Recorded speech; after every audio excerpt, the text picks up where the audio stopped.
Hello dear students. आज हम बात करेंगे टाइट्रेशन के बारे में। टाइट्रेशन क्या होता है इसको जानते हैं। टाइट्रेशन एक ऐसा मेथड है जो किसी भी सॉल्यूशन के अननोन कंसंट्रेशन को पता करने के लिए यूज होता है। राइट। इसमें हम क्या करते हैं, एक अननोन सॉल्यूशन लेते हैं जिसका कंसंट्रेशन हमको पता नहीं है, उसका टाइट्रेशन करते हैं एक स्टैंडर्ड सॉल्यूशन के साथ जिसका जो कंसंट्रेशन है हमको पता है। ठीक है। तो एंड पॉइंट कैसे आएगा? बाय कलर चेंजिंग से आएगा। हम वहां पर क्या करेंगे, इंडिकेटर डालेंगे। तो जैसे ही हमारे पास न्यूट्रलाइजेशन रिएक्शन होगा, राइट, मतलब कि नॉन कंसंट्रेशन और अननोन कंसंट्रेशन का, हमारे पास एक नॉन कंसंट्रेशन का जो है बेस होगा, अननोन कंसंट्रेशन का एसिड होगा। तो दोनों में जब रिएक्शन होगी तो हमारे पास क्या होगा, न्यूट्रलाइजेशन रिएक्शन होगी। जैसे ही एंड पॉइंट आएगा हमारे पास कलर चेंज के द्वारा ये पता चलता है। ये क्वांटिटेटिव एनालिसिस है। इसका यूज वेरियस जो हमारे पास फार्मास्यूटिकल कंपनीज है या हमारे पास लेबोरेटरीज है, जहां पर भी हमको किसी सॉल्यूशन का अननोन कंसंट्रेशन पता करना चाहते हैं तो वहां पर हम टाइट्रेशन का यूज करते हैं। जो टाइट्रेशन होता है ये रेडॉक्स टाइट्रेशन भी होता है, एसिड बेस टाइट्रेशन भी होता है। तो आज हम जो बात करेंगे एसिड बेस टाइट्रेशन की बात करेंगे। इसमें मैं आज आपको theoretical as well as practical aspect of acid base titration के बारे में बताऊंगा। जो हमारा ऑब्जेक्टिव है आज का वो है to standardise NaOH solution by titrating it against oxalic acid solution using phenolphthalein as an internal indicator and then determine the strength of given HCl solution। पहले प्रैक्टिकल एस्पेक्ट में जाने से पहले मैं आपको थोड़ा सा मोलरिटी और नॉर्मेलिटी कैसे आप कैलकुलेट करेंगे, कैसे आप जानेंगे, उसको हम जान लेते हैं। सबसे पहले हम बात करते हैं मोलरिटी की। मोलरिटी का जो डेफिनेशन है ये है moles of solute present in litre of solvent. Right. कहने का मतलब है अगर आपको किसी चीज का मोलरिटी निकालना है तो आप कहोगे weight of solute taken upon molecular weight into 1000 upon volume in ml।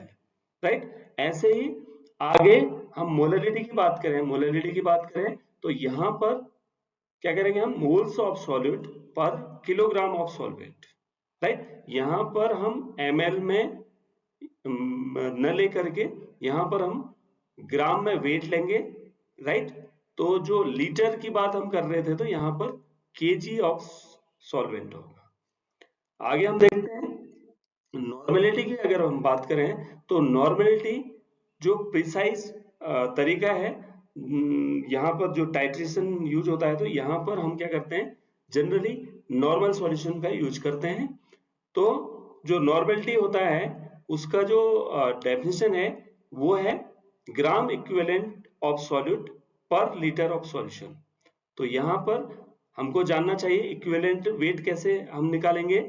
Equivalent weight के लिए जो डेफिनेशन है वो molecular mass upon valency change हो, किसी रिएक्शन में वैलेंसी चेंज हो, एसिडिटी ऑफ बेस हो, बेसिसिटी ऑफ एसिड है, या चेंज इन ऑक्सीडेशन स्टेट। हम अलग अलग एग्जांपल के थ्रू नॉर्मेलिटी कैसे कैलकुलेट करते हैं, आइए ये देखते हैं। पहला है हमारे पास इक्विवेलेंट वेट ऑफ NaOH कैसे निकालेंगे। आपको पता है जब हम NaOH को सॉल्यूशन में लेंगे तो NaOH Na++ आयन में जो है टूटेगा। यहां पर अगर NaOH की एसिडिटी देखें तो वो 1 है। राइट। क्योंकि एक जो है OH आयन बन रहा है। राइट। तो इसका n फैक्टर जो आया वो 1 आया। तो इक्विवेलेंट वेट कैलकुलेट करने के लिए हम क्या करेंगे, molecular weight of NaOH upon 1 करेंगे। तो हम यहाँ देखेंगे कि NaOH का जो मॉलिक्यूलर वेट होता है वही उसका इक्विवेलेंट वेट होता है। राइट। अगर अब आपको 1 नॉर्मल सॉल्यूशन बनाना है NaOH का तो 40 ग्राम NaOH को अगर आप 1 लीटर सॉल्यूशन में 1 लीटर सॉल्वेंट में घोलेंगे तो आपका 1 नॉर्मल NaOH सॉल्यूशन बनेगा। इसी प्रकार से अगर हम ऑक्जेलिक एसिड की बात करें तो oxalic acid by basic acid है, यहां पर COH COH 2 OH रिप्लेसेबल है, राइट। तो N फैक्टर 2 आ गया। तो इसका जो इक्विवेलेंट वेट यहां पर मैं ले रहा हूं हाइड्रेटेड ऑक्जेलिक एसिड, जिसका जो मॉलिक्यूलर वेट होता है वो होता है 126 ग्राम पर मोल। तो अगर हम 126 ग्राम पर मोल में N फैक्टर यानी कि 2 से डिवाइड करेंगे तो हमारे पास इक्विवेलेंट वेट आ जाएगा ऑक्जेलिक एसिड का, वो होगा 63 ग्राम पर इक्विवेलेंट, राइट। अब हम 63 ग्राम को जब 1000 ml में या 1 लीटर सॉल्वेंट में घोलेंगे, राइट, यहां पर हम सॉल्वेंट लेंगे वाटर, तो हमारे पास क्या हो जाएगा आपका 1 नॉर्मल ऑक्जेलिक एसिड। इसी तरीके से अगर हम KMnO4 का जो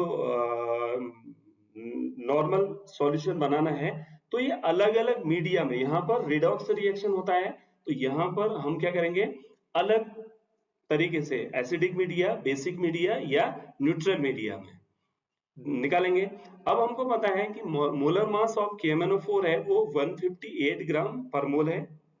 अगर मैं एसिडिक मीडियम की बात करूं तो एसिडिक मीडियम में MnO4 जो है वो रिड्यूस हो जाता है Mn+2 यानी कि MnO बनता है, राइट। तो यहां पर हम देखेंगे चेंज इन ऑक्सीडेशन स्टेट कितने का हो रहा है 5 का। पहले KMnO4 में ऑक्सीडेशन स्टेट Mn का +7 है, जब हम HIN डाल रहे हैं वहां पर एसिडिक मीडिया में डाल रहे हैं तो Mn+2 बन जा रहा है, 7 - 2 = 5। तो यहाँ पर जो इक्विवेलेंट वेट हो गया वो molar mass upon number of electron gain यानी कि 158/5। तो आपका जो एसिडिक मीडिया में KMnO4 का इक्विवेलेंट वेट होगा वो होगा 31.6।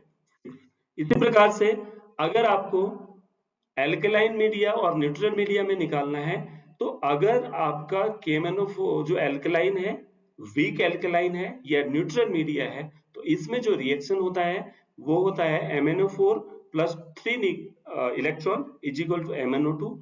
MnO2 में ऑक्सीडेशन स्टेट अगर आप Mn की निकालेंगे तो +4 हो जाएगी। चेंज इन ऑक्सीडेशन स्टेट आप देख पा रहे हैं यहाँ पर KMnO4 में +7 है, MnO2 में +4 है, तो चेंज इन ऑक्सीडेशन स्टेट 3 आ गया। तो यहाँ पर जो इक्विवेलेंट होगा weak alkaline media and neutral media में, यहाँ पर KMnO4 का जो इक्विवेलेंट वेट होगा वो होगा 158/3, इट मींस 52.67। अब हम बात करते हैं कि जब स्ट्रॉन्ग एल्कलाइन KMnO4 होगा तो उस केस में जो रिएक्शन होता है वो MnO4 + 1 इलेक्ट्रॉन का गेन होता है तो MnO4 2 नेगेटिव बनता है। यहाँ पर चेंज इन ऑक्सीडेशन स्टेट देखेंगे तो यहाँ पर +7 - +6 यानी कि टोटल हमारे पास 1 हो जाएगा, ठीक है। तो चेंज इन ऑक्सीडेशन स्टेट यहाँ पर 1 होगा, तो यहाँ पर जो इक्विवेलेंट वेट आएगा वो आएगा 158/1 यानी कि 158 ग्राम पर इक्विवेलेंट। आगे अब हम एप्लीकेशन पार्ट में जाएंगे, कैसे हम प्रैक्टिकल करेंगे। प्रैक्टिकल में यहाँ पर जो हमारा आज का ऑब्जेक्टिव है उसके अकॉर्डिंग हम पहले जो स्टैंडर्डाइज करेंगे किसको, NaOH को, किसके अगेंस्ट, ऑक्जेलिक एसिड के अगेंस्ट, क्योंकि हमको पता है ऑक्जेलिक एसिड को हम क्या कहते हैं स्टैंडर्ड मान रहे हैं। NaOH क्योंकि हाइग्रोस्कोपिक इन नेचर है तो उसके अकॉर्डिंग हम क्या करेंगे, उसको हम स्टैंडर्डाइज करेंगे कि कितना स्ट्रेंथ का हमारे पास NaOH बनेगा।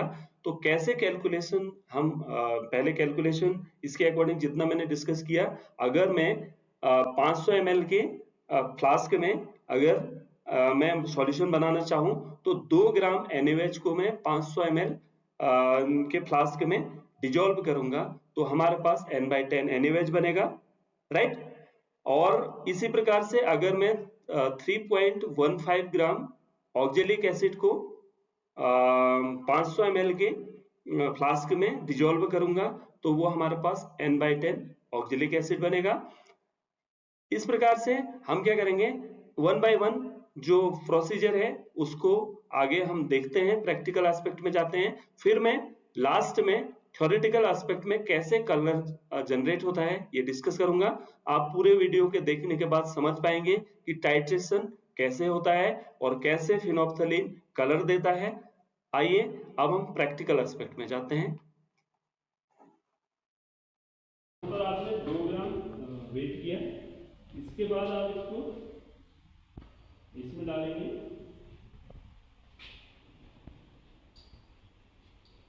इसमें डालने के बाद इसमें जो है पानी भरेंगे, ठीक है। NaOH पानी में डालने के बाद इसको पहले घोल लिए, ठीक है।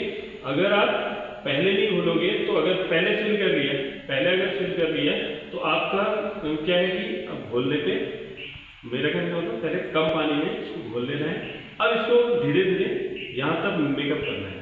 यहाँ तक मेकअप करोगे तो ये आपका 500 ml का फ्लास्क है, तो यहाँ तक इससे ऊपर नहीं जाना चाहिए। तो स्लोली आप इसमें वाटर ऐड करोगे तो यहाँ से आपको जैसे आप 2 ग्राम NaOH को 500 ml में घोलोगे तो ये आपका कितना बनेगा, N/10 NaOH सोल्यूशन बनेगा, ठीक है।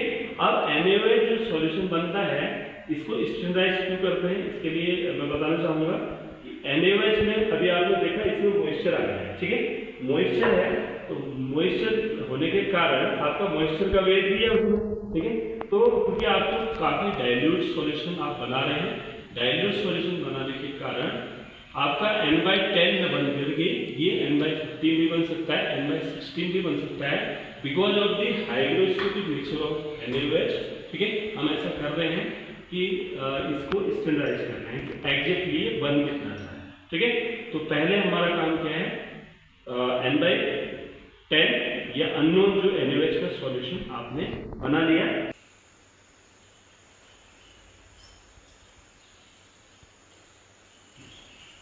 ठीक है। तो ये आपका N/10 हमारे अकॉर्डिंग हमने जो वेट लिया है वो N/10 का लिया है। अब कितना बनाया, क्योंकि मॉइस्चर बनता पहले बस समझा लिया हमने, तो इसलिए आपने जो भी बनाया वो बना दिया NaOH, ठीक है। अब सेम ऑक्जेलिक एसिड बनाओगे आप, ठीक है। ऑक्जेलिक एसिड क्योंकि यहाँ पर ऑक्जेलिक एसिड में जो है मॉइस्चर लगने का कोई मतलब चांस नहीं है, क्योंकि ऑक्जेलिक एसिड में खुद ही जितना 2H2O लगना था वो लग चुका है, ठीक है। अब हम क्या करेंगे, ऑक्जेलिक एसिड को वेट करेंगे, ठीक है।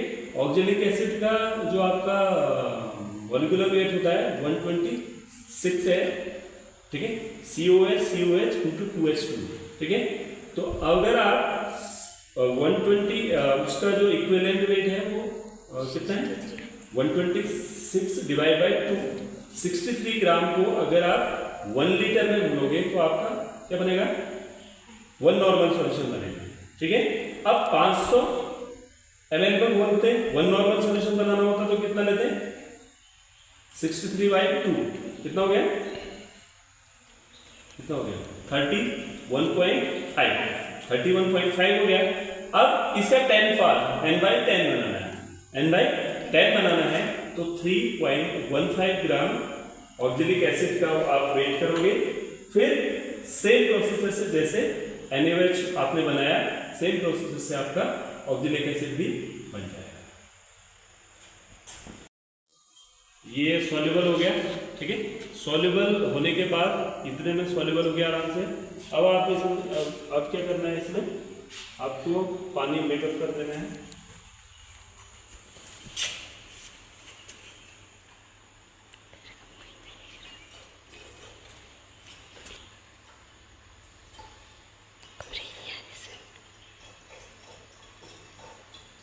उसमें भी गलती क्या हुई है ना, पहले वाले में, उसको मैं कट करूँ।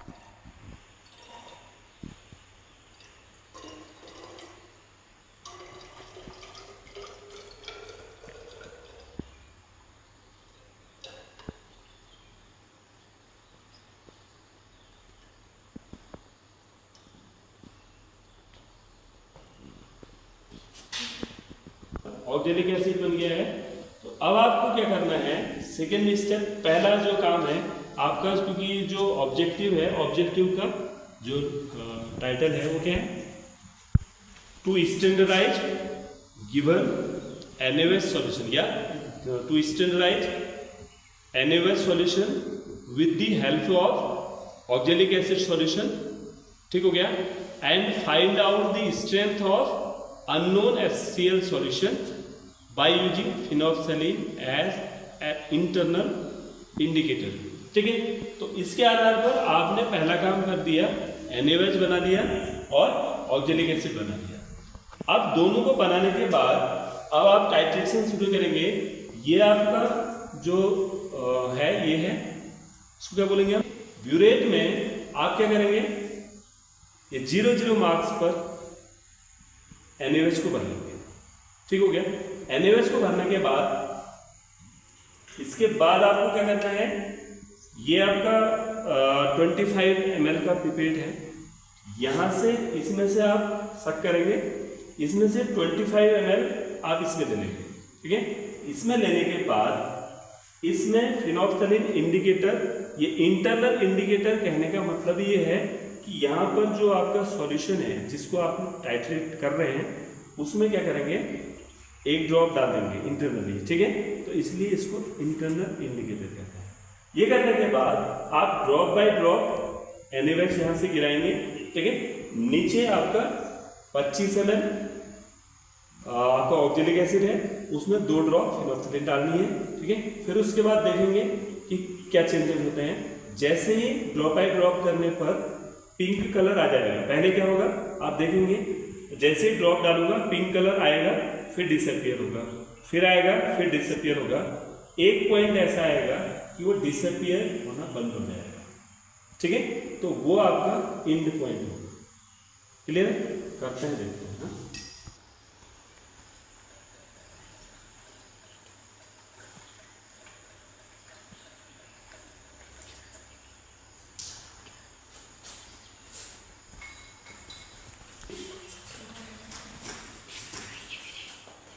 अब आपको देखना है, ये 0-0 पर इसका जो है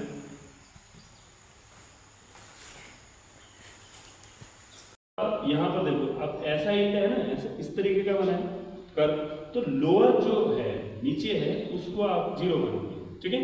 जब आपका कलरफुल लिक्विड है, कलरफुल लिक्विड है, अगर कलरफुल ऊपर भरा हुआ है तो उसमें अपर मिनिस्कस ऊपर वाला यूज करना है, ठीक है। तो ये आपको ध्यान देना है, जब आप इसका रीडिंग लोगे तो लोअर मिनिस्कस जो है 0 वाले में जुड़ा होना चाहिए, ठीक है।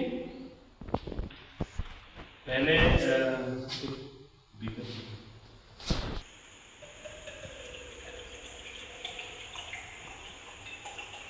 जब आप ऐसे लिया, आपने सब किया, इसके बाद स्लोली हाथ को जब तक ऐसे टाइटली बाउंड करोगे तो गिरेगा नहीं, ठीक है।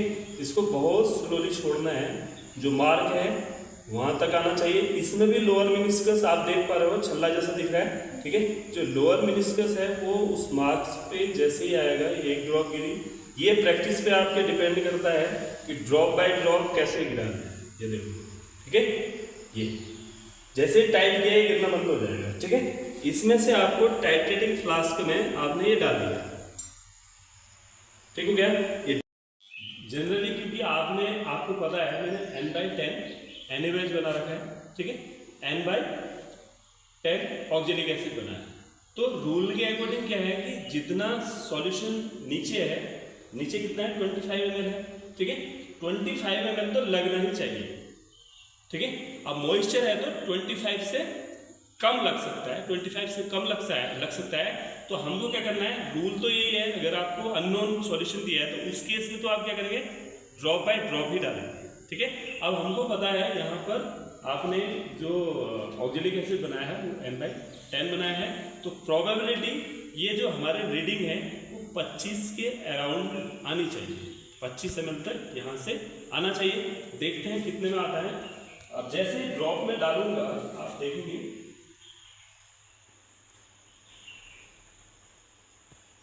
जहां पे ड्रॉप गिरेगी आप देख पा रहे होंगे, ये ड्रॉप ध्यान से देखना, ड्रॉप में गिरते ही ना, अभी इसको देखते रहना, ड्रॉप गिरते ही मतलब पिंक कलर जनरेट हो रहा है, फिर डिसअपियर हो रहा है, ठीक है। ये देखो बन रहा है फिर डिसअपियर हो रहा है। तो आप क्या करेंगे, इसको मतलब ड्रॉप बाय ड्रॉप जैसे ही आपको लगेगा कि ये जो पिंक कलर है डिसअपियर नहीं हो रहा है, ठीक है, इसका मतलब आप, ठीक है, तो इसको देखते रहना है, ठीक है। तो ऐसे देखते रहना है, पिंक कलर आपको दिख रहा होगा इसके ग्राउंड में, ठीक है।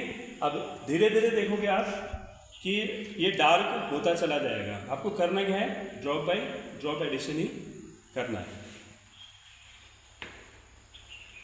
तो बनाते रहना, इसको नहीं करना है, ठीक है। मेन ये है, और चीज नहीं भी होगा चलेगा, ये मेन है, ठीक है।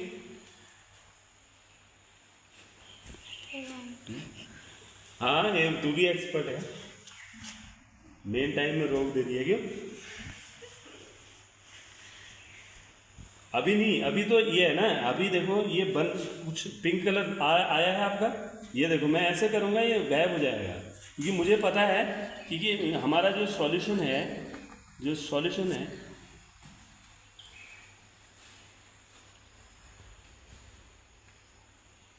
एक बार में, अरे देखो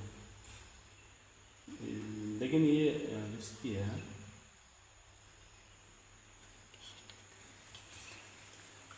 रिस्की है, खराब कर देगा ये बदलना है, ठीक है। इसका ये खराब हो रखा है, देखो अभी ये है, इसको आप ऐसे करोगे, ऐसा ही आना चाहिए, लेकिन एंड पॉइंट जल्दी आ गया, ठीक है। ये जो है आपका एंड पॉइंट आ चुका है। अब इसके बाद अब और डालोगे तो ये डार्क हो जाएगा, ये डिसअपियर नहीं हो रहा है, इसका मतलब ये है कि ये जो है लाइट पिंक कलर, ये आपका एंड पॉइंट आ चुका है, ठीक है। अब ये देखो, इसको हिलाने के बाद भी डिसअपियर नहीं हो रहा है, अब मैं डालूंगा भी तो ये और डार्क होते चला जाएगा, ठीक है। ये निकाल लेंगे। इसका नोन आपको पता है, इसका जो नॉर्मेलिटी कितना है, n/10 है, ठीक है, n/10 है। वॉल्यूम कितना है नीचे वाले, इसमें कितना है वॉल्यूम, 25 ml आपने ऑक्जेलिक एसिड लिया, इसका नॉर्मेलिटी n/10 है, ठीक है। इसका नॉर्मेलिटी कितना है, अननोन है, n2 आपको पता करना है, V2 कितना लगा 9.7, ठीक है। तो यहां से आप इसका जो नॉर्मेलिटी है वो पता करें, ठीक है। इसी प्रकार से सेम प्रोसीजर को आपको क्या करना है, आप अननोन सॉल्यूशन के साथ करना है। ये आपका स्टैंडर्डाइज हो गया कि जो भी नॉर्मेलिटी NaOH की है वो आ चुकी, ठीक है। अब इसके आधार पर अब आप क्या करोगे, कोई भी अननोन सॉल्यूशन आपको दिया जाएगा तो उसका नॉर्मेलिटी आप पता कर सकते हैं। N2V2, अब N2V2 = N3V3। N3V3 कौन है, जो अननोन है। पहले आपका N1V1 क्या था, ऑक्जेलिक एसिड था, ठीक है। N2V2 NaOH के लिए, N3V3 किसके लिए, अननोन सॉल्यूशन के लिए, ठीक है। तो नॉर्मेलिटी अननोन की आ जाएगी। वॉल्यूम कितना हो जाएगा V3 25 ml, ठीक है। और नॉर्मेलिटी जो भी कैलकुलेशन से आएगी, और इसका जो वॉल्यूम जितना लगा वो वॉल्यूम लिखोगे N2 में, इस और जो इसका नॉर्मेलिटी है वो कैलकुलेशन से पहले आपने प्राप्त कर ली है, ठीक हो गया। अब यहाँ पर आपको HCl का स्ट्रेंथ निकालना है, अननोन HCl का निकालना है। तो जब आप नॉर्मेलिटी को, ठीक है, नॉर्मेलिटी को आप उसके मॉलिक्यूलर वेट से मल्टीप्लाई कर दोगे तो स्ट्रेंथ आ जाएगी। तो जो हमारे पास ये आपका ऑक्जेलिक एसिड है, सॉरी HCl है, उसका जो मॉलिक्यूलर वेट कितना है 36.5, 36.5 को स्ट्रेंथ से नॉर्मेलिटी से मल्टीप्लाई कर दोगे तो आपकी स्ट्रेंथ ग्राम पर लीटर में, ठीक है। वो आया हमारा 9.7। अब आपको इतना सीधे ही क्लियर हो गया कि आपका जो रीडिंग आ रहा है वो 9.7 आ रहा है, ठीक है। तो 8 तक नहीं आ रहा है, तो 8 तक आप जल्दी भी इसको फास्ट डाल सकते हैं। फिर 8 के बाद किधर पे आ रहा है करके एग्जैक्ट एंड पॉइंट पता करने के लिए आपको क्या करना है, ड्रॉप डाल के 8 के बाद एक ड्रॉप डाल के पूरा घोल लेना है, दूसरा ड्रॉप डाल के ऐसे करके एग्जैक्टली जहाँ पर पिंक कलर आना मतलब पिंक कलर डिसअपियर होना बंद हो जाए, वो आपका एग्जैक्ट एंड पॉइंट होगा। सेकंड वाला अगर उधर ही आता है 9.7 पे, तो आपका कंकरेंट दोनों रीडिंग जो है एक जैसी है, ठीक है। नहीं तो जो दूसरी वाली आई है एक रीडिंग और लेके उसको कन्फर्मेटरी जो रीडिंग है वो वहीं पे आएगी। और इसमें ध्यान रखना है कि एग्जैक्टली एवरेज नहीं लेना है, एग्जैक्टली 2 बार सेम आती है, ठीक है, क्योंकि ये सॉल्यूशन टाइट्रेशन एक्यूरेट प्रोसीजर है, इसमें बिल्कुल भी अंतर नहीं आता है, ठीक है। ये देखो, ठीक है, आपको इस लेवल तक नहीं जाना है, ठीक है, ये डार्क होता चला जाएगा, ठीक है, क्योंकि पीएच जितना पीएच इसका पीएच NaOH इंक्रीज होगा, इसका कलर डार्क होता चला जाएगा। आपको डार्क कलर का वेट नहीं करना है, आपको क्या करना है, बिल्कुल लाइट पिंक कलर जैसे आए वैसे ही स्टॉप कर देना है, ठीक है। तो ये आपका टाइट्रेशन का तरीका है। तो इसकी केमिस्ट्री जानने के लिए यहाँ पर आपको फिनोल्फ्थालीन की जो केमिस्ट्री है वो बताने के लिए आपको बताऊं कि फिनोल्फ्थालीन कैसे बनता है। जब आप 2 फिनॉल और हैलिक एल्डिहाइड का रिएक्शन करते हैं, तो यहाँ से एक्चुअल में क्या है कि ये जो रिएक्शन हो रहा है इलेक्ट्रोफिलिक सब्स्टिट्यूशन रिएक्शन टाइप है, ठीक है। तो यहाँ से क्या हो रहा है, यहाँ से ये H निकल रहा है, यहाँ से O निकल रहा है, 2 H और 1 ऑक्सीजन, हमारे पास वाटर निकल गया। वाटर निकलने के बाद ये जो फिनोल्फ्थालीन बनता है -H2O आपका फिनोल्फ्थालीन बना। फिनोल्फ्थालीन जब एसिडिक मीडियम में होगा तो ऐसा बनेगा, ऐसा होगा, ठीक है। जब आप ऊपर से NaOH डाल रहे हैं, नीचे क्या है, एसिडिक मीडियम है। एसिडिक मीडियम क्या है, पहले आपने ऑक्जेलिक एसिड रखा तब भी एसिडिक है, जब आपने HCl डाला तब भी एसिडिक है। ऊपर से आप देख रहे थे जैसे ही NaOH की ड्रॉप गिर रही थी, तो जहां पे ड्रॉप गिर रही थी वहां पर पिंक कलर जनरेट हो रहा था, ठीक है। हो क्या रहा था कि नीचे एसिड है, आपने जैसे ही ऊपर से आपका NaOH डाला तो वो पिंक कलर जनरेट हुआ, मतलब इस फॉर्म का आ गया फिनोल्फ्थालीन। फिर थोड़ी देर आप ऐसे घुल रहे हैं तो वो डिसअपियर हो जा रहा है, इसका मतलब क्या है, फिर वो इस फॉर्म में कन्वर्ट हो जाता है, ठीक है, क्योंकि एसिड ज्यादा है, ठीक है। धीरे धीरे आप क्या कर रहे हो, जैसे जैसे डाल रहे हो कलर जो है ज्यादा आपको दिखने लगेगा, फिर आप इसमें मतलब डिसअपियर होने में भी टाइम लगेगा, ठीक है। एक टाइम ऐसा आएगा, एंड पॉइंट आएगा जब pH 7 हो जाएगा, एग्जैक्टली 7, उस समय लाइट पिंक कलर आ जाएगा। लाइट पिंक कलर जो है जो डिसअपियर फिर नहीं होगा, उसके बाद डार्क होना शुरू होगा। जहां पर लाइट पिंक कलर आता है, जैसे ही आता है वो एंड पॉइंट कहलाएगा। मतलब जितना आपका ऑक्जेलिक एसिड था उसने NaOH के साथ रिएक्शन कर लिया है, मतलब pH न्यूट्रल आ गया है, एंड पॉइंट का पता चल गया है, ठीक है। वैसे ही सेकंड में आपने जब HCl डाला, HCl के केस में भी सेम तरीके से होता है। कलर कैसे बन रहा है, कलर कॉन्सेप्ट ये होता है, जब भी हमारे पास मल्टीपल डबल बॉन्ड होते हैं, जितने ज्यादा डबल बॉन्ड होते हैं कंपाउंड उतना ही कलरफुल होता है। आपने देखा होगा जो सूर्य का प्रकाश है वो श्वेत प्रकाश है, ठीक है। जब आप देखते हैं जो हमारे पास रेनबो बनता है, वहां पर जब सूर्य का प्रकाश पानी के साथ टकराता है ना, जब बारिश के टाइम पे, तो रेड 7 कलर आपने देखे होंगे, 7 कलर में टूट जाता है श्वेत प्रकाश। उसी तरीके से हमारे पास अलग अलग डाइज हैं, अलग अलग तरीके के पिगमेंट्स हैं। यहाँ पर ये एक तरीके का डाई है, ठीक है। कैसे हो रहा है, यहाँ पर इसमें एसिडिक कंडीशन में देख रहे हो, एसिडिक कंडीशन में इसको आप ऐसा बोल सकते हो कि switch on switch off type का रिएक्शन हो रहा है। जब एसिडिक मीडियम में डाल दो तो कलरलेस हो रहा है। कारण क्या है, यहाँ पर आप देख पा रहे हैं sp3 हाइब्रिड कार्बन है, इसके कारण यहाँ पर कन्जुगेशन ब्लॉक हो जा रहा है। इस रिंग का और इस रिंग का कोई कनेक्शन नहीं है, क्योंकि यहाँ पर कन्जुगेशन नहीं है, ठीक है। जैसे ही आप बेसिक मीडियम में जा रहे हो तो आप देख पा रहे हैं ये डबल बॉन्ड आ गया, sp2 हाइब्रिड कार्बन बन गया। यहाँ पर 3 डबल बॉन्ड, 3 2 5, 1 6 और 6 3 9, 1 10, मतलब 10 डबल बॉन्ड कंजुगेशन आ गया। कंजुगेशन जितना ज्यादा बढ़ेगा कलर उतना ज्यादा इंटेंस हो जाता है। इसका एक एग्जांपल और बताना चाह रहा हूँ। टमाटर, पहले जब टमाटर होता है ग्रीन कलर का होता है, ठीक है, तो जो बाद में पकने के बाद क्या हो जाता है, लाल कलर का हो जाता है। वहाँ पर पिगमेंट का बनना है। जो लाइकोपेन होता है एक पिगमेंट है, ठीक है, जिसमें मल्टीपल 12 डबल बॉन्ड होते हैं, ठीक है। इसके कारण उसका कलर कैसा होता है, लाल होता है।